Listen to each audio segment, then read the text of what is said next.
This is a story about family, and what happens when you hurt someone who belongs in it. Our tale begins right in the thick of the action, as the Fantastic Four harkens back to Silver Age action when they contend with the rampaging mummy kaiju named... I am Gondola. Ben, punch this mummy! It's business as usual for Marvel's first family dealing with this gigantic monster. But it only takes so long before they realize even their combined powers might not be enough to prevent Gondola from leveling the entire city. Thankfully, the Fantastic Four aren't alone. Somebody get me up to where I can... Whoa, what was that? Hi, Ben. Feel like punching anything? Long story short, the friendly neighborhood Spider-Man was exactly the X-factor our blue spandex-clad quartet needed to put a stop to the towering threat. And in the aftermath, the one and only Sue Storm, aka the Invisible Woman, sidebars our beloved Pete to thank him for the assist. Don't worry about Johnny, he's just, being Johnny. But we all appreciate the help. Same from my side. Well, see you next time a giant mummy's on a rampage. Now, if only other people could see the kind of heroism the wall crawler displays day in and day out the way Sue and the Fantastic Four do. Because as it stands, Pete has to deal with the usual slander after the recent tussle with the mummified giant. Unsurprisingly, the source of this smear campaign happens to be Pete's very own employer, Daily Bugle publisher and editor-in-chief, J. Jonah Jameson. And if that's not bad enough, of course the man does everything he can to lowball our beloved hero with his wages. So then, do you think we could up my usual rate? What are you now? A comedian? Stick to being a photographer. Because let me tell you, jokes about raises aren't funny. Nobody likes them. They kill the atmosphere. It's just that Aunt May's electric bill is due and I really need...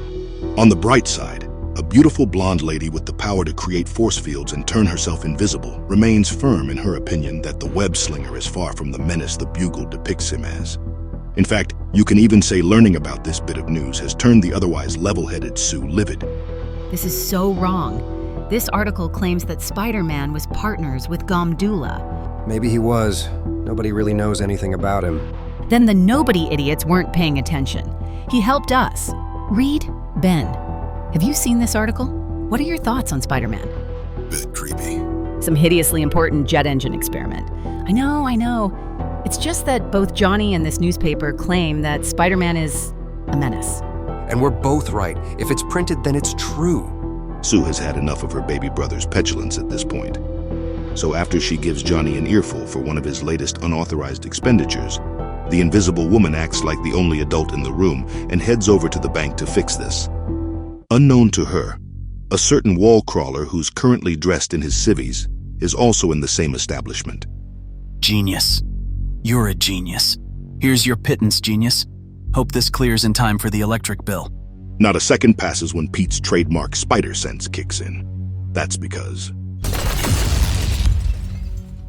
Electro's here. Isn't that great? You can tell your children you saw me. Tell your friends, your neighbors. Now everyone play nice and start piling valuables. Of course, the wall crawler springs into action the moment he spots the electrified villain.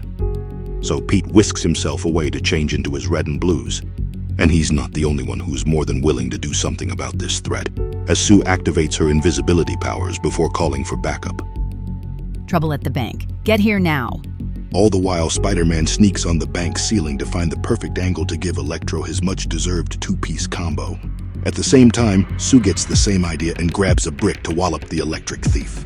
Everybody having a great time? Whimper softly if you are.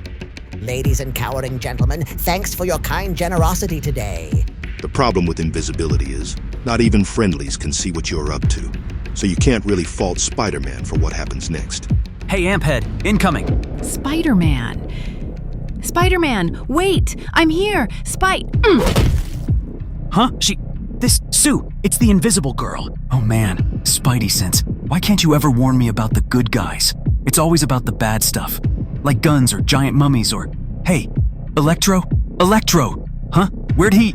And as if letting the villain get away wasn't bad enough, the same backup Sue called for earlier finally arrives on the scene, only to spot the wall crawler holding their downed family member. Oh, this ain't good. Sis! This isn't what it seems. Explain. Immediately. If you've hurt Susan... Got it. Big trouble. But just hold on a second and...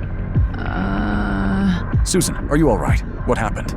Spider-Man hit me, and, Oh no.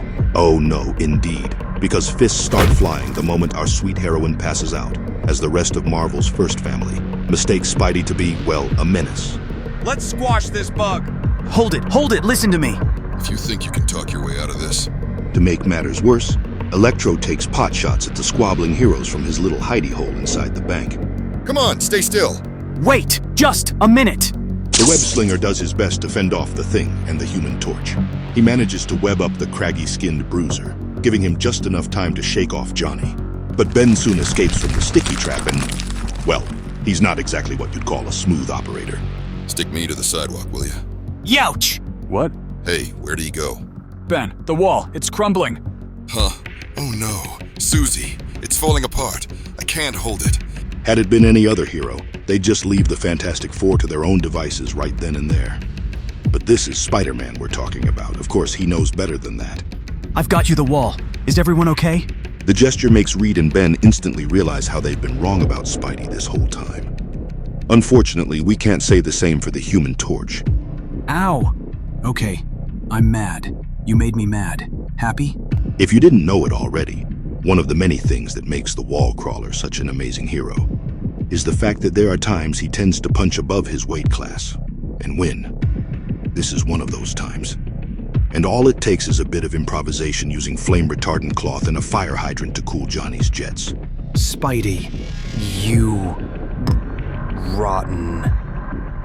Ben, help! More crap hits the fan when Pete's temper gets the better of him as he smashes Ben with a car door, which makes the stone-skinned hero retaliate. Oh, now why'd you have to go and do that for? I was just beginning to think he was okay. Oh well, looks like it's clobbering tight, huh? Thankfully, Sue has just woken up in time and, as usual, Okay, hold it. Stop fighting. Oh, good. Your mom's home. Are you okay? Yeah, you?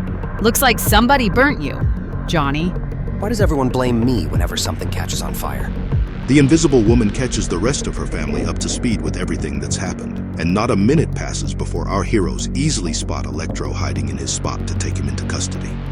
And for all you Pete Sue shippers out there, this one's for you. You called me Mom. For which I apologize, but I can't call you beautiful because you've got a brother with a real bad temper. This is true. In any case, our heroes manage to thwart the electrified threat in front of them. And in the aftermath, we get more reasons why Miss Storm really should have gotten together with good old Peter Parker. Spidey, I promise you we'll put out a press release saying that you helped us against Electro. And I read what the papers are saying about that big mummy. We'll make it clear you helped us against Gondola too. Oh, wow, that's like good press. See you around, Spidey. See ya, Ben. See ya, Mr. Fantastic. See ya, Sue. Get bent, Johnny. All is right with the wall crawler. Well, as right as it could get. Because Spider-Man might be a boner boy next door. But you can always count on that Parker luck to give him problems. The electricity's off. I didn't have time to pay the electric bill because I was fighting Electro. The irony is crushing. That's all for now. We hope you loved this video. Drop a comment and let's talk about it below. Please don't forget to hit like, share, and subscribe with all your notifications on for more. Feel free to check out the next one too. We're sure you'll love it. See you next time. Take care.